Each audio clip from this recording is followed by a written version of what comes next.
আসসালামু আলাইকুম।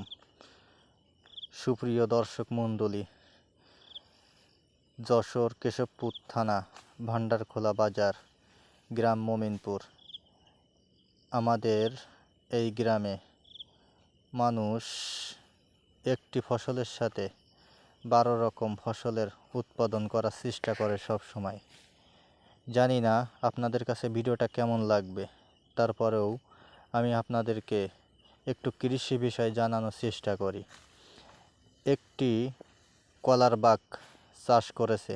এই কলা বাগের ভিতরে কমলা গাছ, পেয়ারা গাছ, আম গাছ এবং নানান ধরনের শাকসবজি চাষ করে, আর এতে কৃষকেরা অনেক লাভবান হয়। একসাথে 12 রকম সবজি এবং 12 রকম ফল চাষ করে কৃষকেরা সবসময় লাভবান হওয়ার চেষ্টা করে। তবুও এই কৃষকের লাভের থেকে লসই বেশি, কারণ এখন এই ফল ফুল এবং কাঁচামালের যে দাম, এই দাম দিয়ে কৃষকের পোষাচ্ছে